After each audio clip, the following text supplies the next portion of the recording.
It's been a really, really messed up week. Some days told you, some days better. La la la, la la la.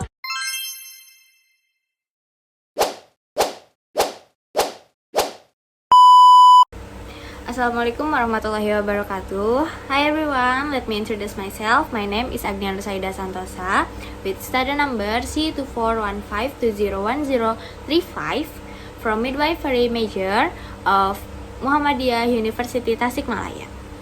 Here I choose one of the news that I will discuss in the next few minutes. This discussion is only about my opinion and the opinion of the people I interviewed about this case.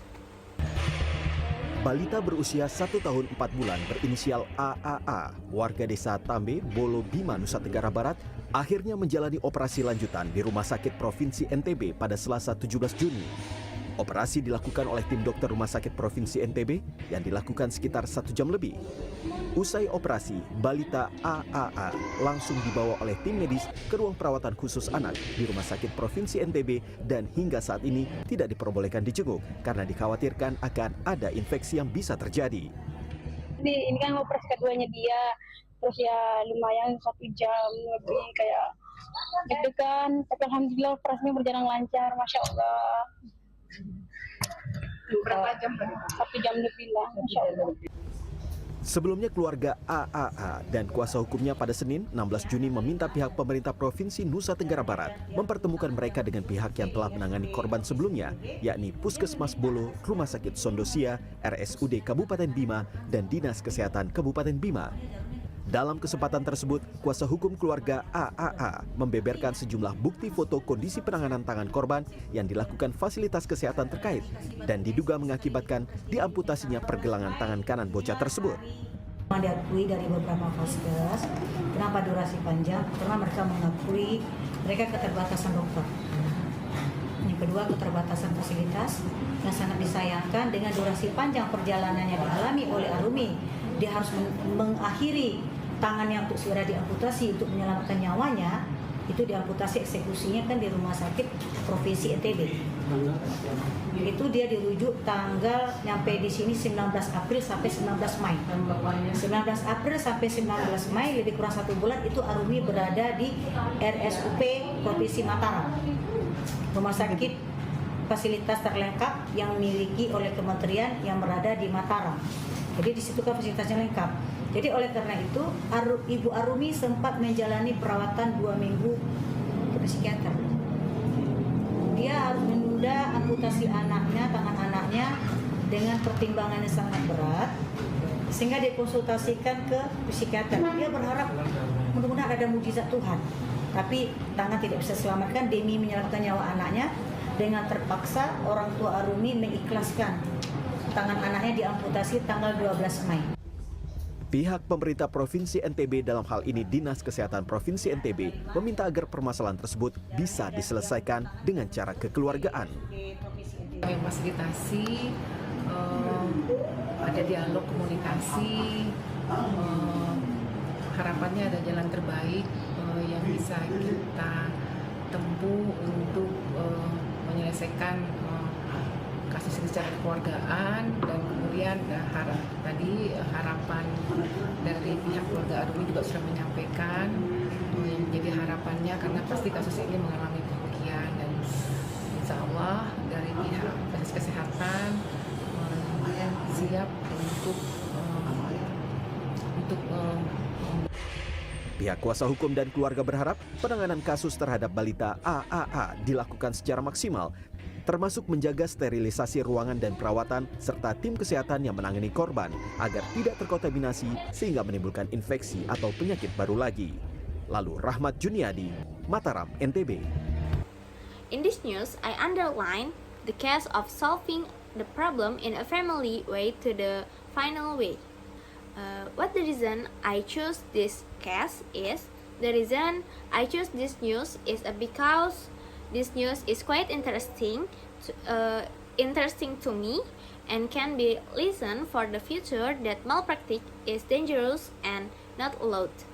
In my own opinion, I strongly disagree because this is a big enough problem and is real to someone's life.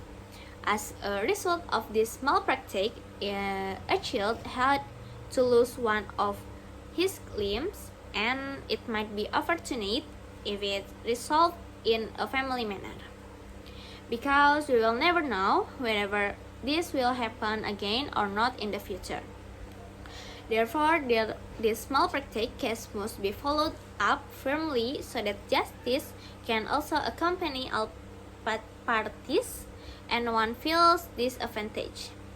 Perhaps, with various kinds or penalties borne, such as revocation or termination or employment and other penalties that can be cured or that can follow up this case.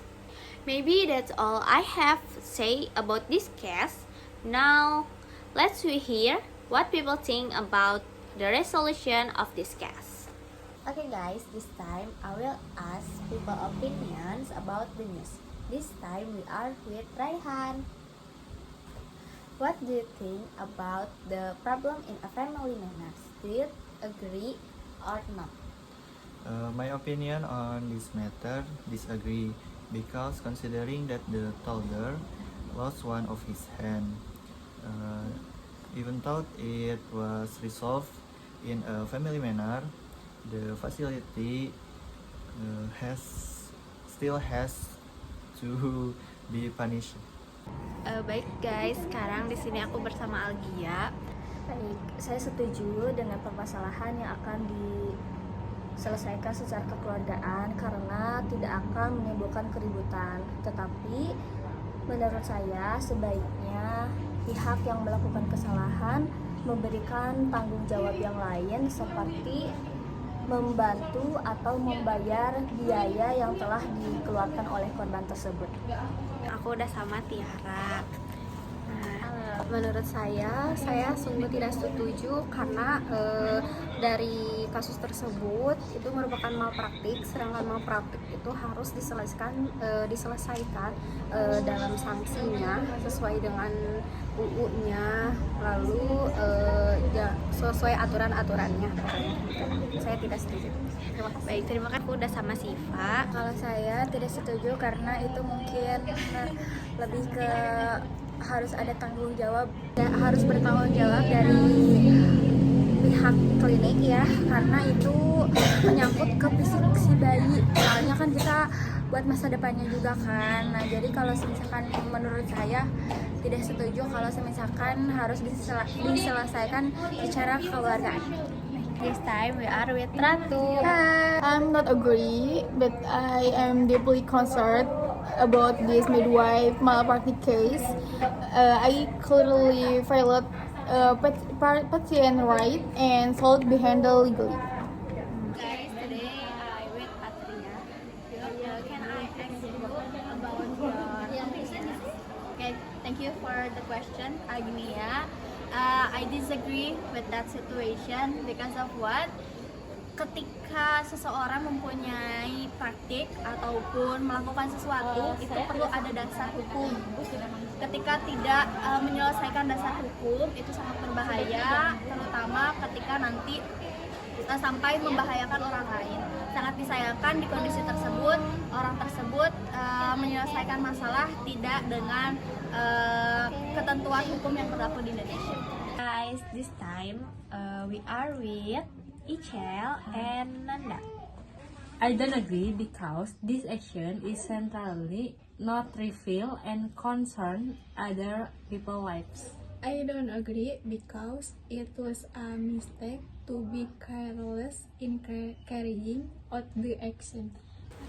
Finally, may I remind you of some of the main points we have considered. The conclusion that can be drawn from all opinions is that all malpractice activities must be punished so that in the future malpractice activities do not occur again. And that brings us to the end. I would like to thank you very much for your time and for your attention today. See you next time and bye-bye.